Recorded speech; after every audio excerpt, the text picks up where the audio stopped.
Eu quero aqui conversar com vocês sobre como tudo acontece desde o momento em que você chega no consultório para passar numa consulta, e consulta, entenda, é realmente um momento em que você vai escutar, o médico precisa escutar você, precisa entender o que está te incomodando, o que está trazendo você da sua casa àquela consulta, o que incomoda você no dia a dia, no espelho, na fotografia, no vídeo. Esse é o momento do médico entender a sua queixa, o seu problema, e aí sim propor o melhor trajeto, o melhor tratamento.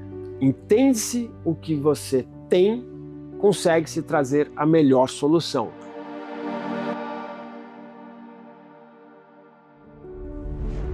Aqui é o momento em que o médico vai examinar com tudo aquilo que ele escutou na consulta até então e vai trazer o melhor para você. Como vai ser feito o reposicionamento, o que precisa realmente ser tratado, se eu preciso mexer na posição da sua sobrancelha, se eu preciso mexer na região dos olhos, se eu preciso mexer na região da maçã do rosto e no pescoço, se uma coisa de cada vez, se tudo junto, como vai ser feito. Aqui é o momento do planejamento da cirurgia. Daqui para frente nós vamos ver, já entendido que realmente é uma cirurgia, é um deep plane facelifting que nós vamos fazer e com todas as comemorações, todas as outras cirurgias associadas à face que nós vamos fazer, você vai fazer os exames de sangue, os exames de coração, todos os exames necessários para saber se a sua saúde está ok para fazer a cirurgia. Toda cirurgia, por menor que seja, precisa encontrar um paciente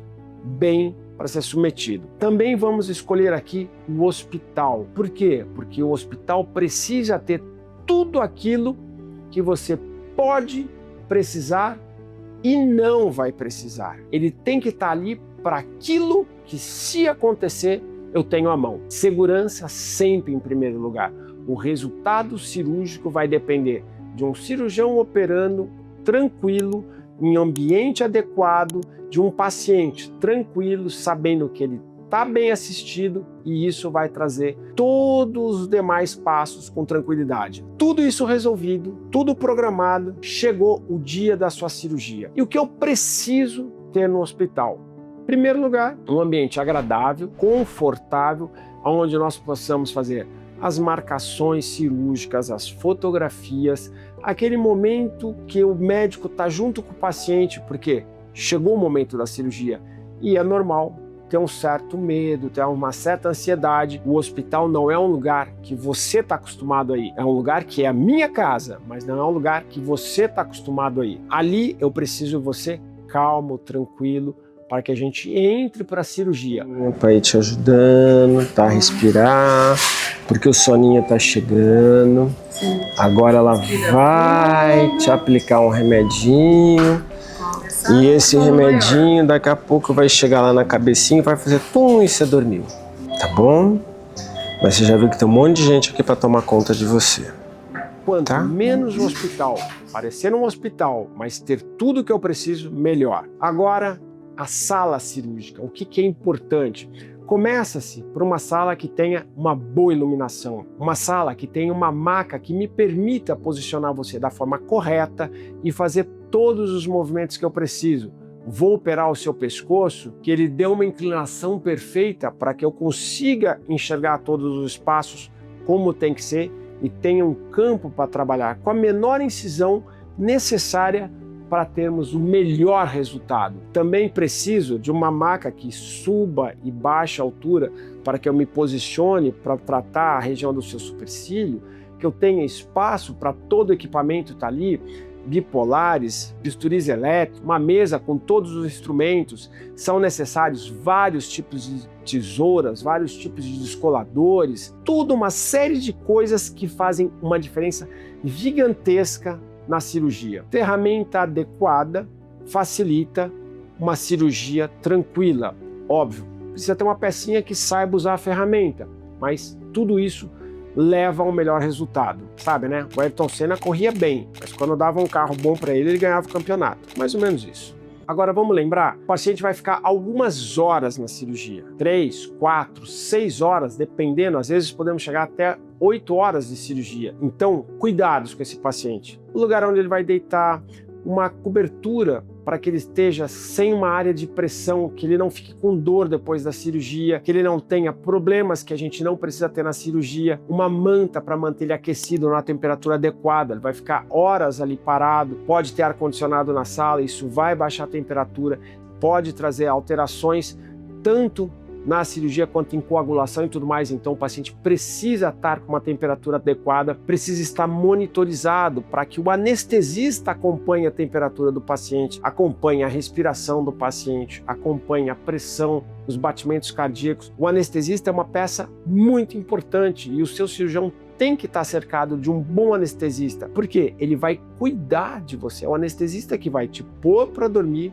te manter o tempo todo ali confortável, cuidado, e ele vai te acordar para você ir para a recuperação depois de operado. Eu preciso de instrumentadoras que me deem o material e que cuidem de tudo, que tenham os fios à disposição para que a cirurgia aconteça sem ficar tendo interrupções, sem ter que ficar buscando coisas fora do lugar. Tudo tem que estar próximo, perto, fácil.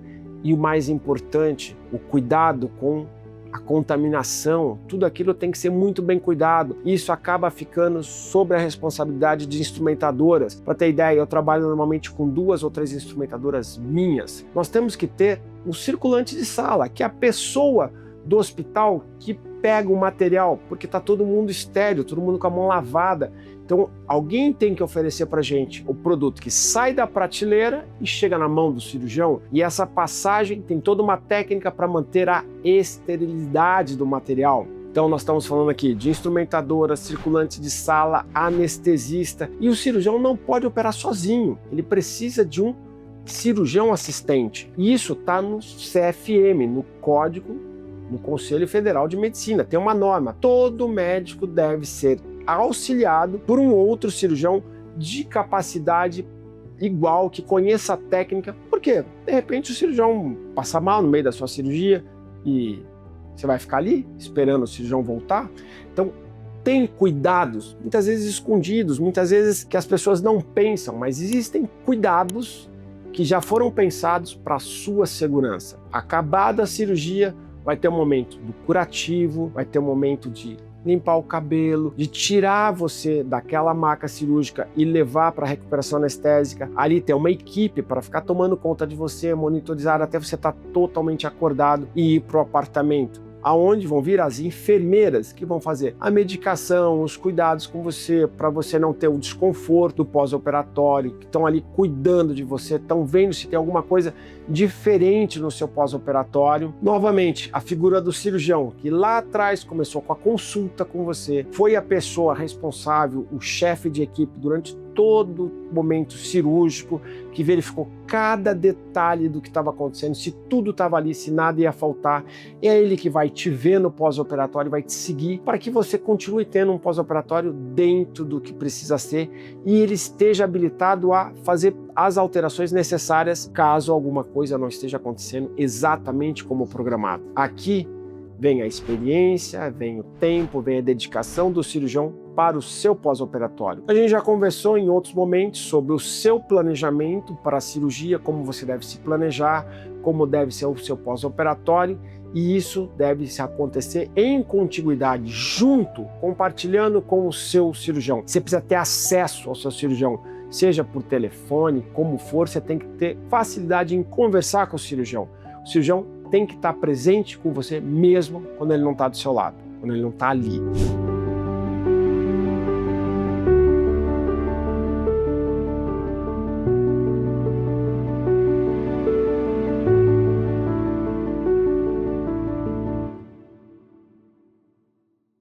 Como é o pós-operatório? O que eu falo para paciente no pós-operatório? O que você vai esperar no seu pós-operatório? Você vai acordar já na recuperação anestésica, é quando você vai ter a consciência de que acabou a cirurgia e você vai estar com um capacete, vai estar com uma bandagem no rosto. E essa bandagem traz para você o quê? Conforto, porque a cirurgia acabou, você está inchada, tem um inchaço, tem um edema da cirurgia, e isso gera uma sensação de que tem alguma coisa ali incomodando. A compressa, a bandagem, deixa tudo mais confortável, deixa tudo no lugar, isso dá muito conforto. Você vai para o quarto, ainda está meio sonolenta, você vai acordando e nesse dia você vai dormir no hospital. Vai ficar no leito, vai ser medicada, vai estar recebendo medicação para dor. No dia seguinte eu vou passar, vou fazer a troca do curativo, vou tirar todo esse curativo e vai vir uma profissional para você tomar um banho e lavar o cabelo. Esse banho que você toma, que você vai receber,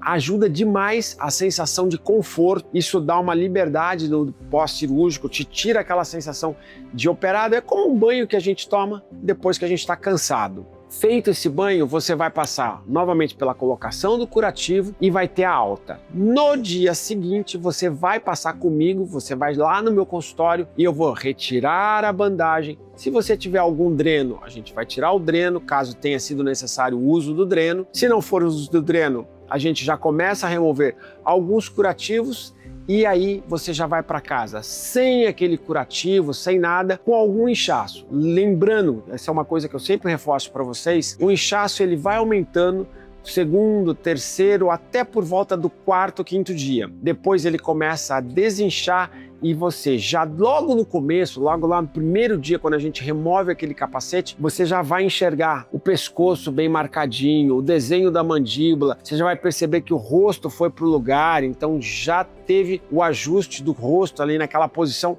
que era o que você queria, então acabou aquela sensação de face caída. Agora você está com uma face inchada. É isso que você vai estar sentindo. Mas não é um inchaço que te transforma, que fica uma coisa absurda, mas tem um inchaço. Esse inchaço, após o quinto dia, ele começa a desinchar. É quando eu já indico para você uma drenagem linfática, que também ajuda demais a recuperação. E nessa fase, nós já tiramos ali em torno do quinto, sétimo dia, a gente já tira a maior parte dos seus pontos. Então, 5, 7 dias, eu já vou estar tirando o seu ponto. Com 15 dias, você já não tem mais ponto nenhum, aquele inchaço já praticamente saiu. Eu normalmente falo que ao redor dos 9º, 10º, 11º dia, já dá para ir para uma festa, já dá para ir para um evento social. Eu tenho uma paciente, vou te contar aqui, ela é modelo fotográfica, com 12 dias, ela maquiou, arrumou o cabelo e foi ser fotografada. Então, essa é a expectativa. Em torno de 10, 12 dias, você já está com a vida muito próxima do normal de antes da cirurgia, mas agora com o efeito do rejuvenescimento que a cirurgia te trouxe. Pescocinho no lugar, contorno de mandíbula, toda a parte do zigomático, aqui da maçã do rosto, na posição. Se foi feita a blefaroplastia, aquele olhinho já aberto, supercílio no lugar. Então, vamos entender que é importante o planejamento para esse período de pós-operatório, você ter tempo para fazer as suas drenagens, tempo para fazer o repouso necessário, tempo para estar tudo bem, para que na segunda semana você já esteja de volta para suas atividades. Planejamento pré-operatório, preparar você para a cirurgia, preparar a sua saúde para a cirurgia, planejamento para a cirurgia, o que vai ser feito na cirurgia, etapa por etapa do que eu vou fazer na sua cirurgia e planejamento para o pós-operatório. Tudo planejado dá mais certo.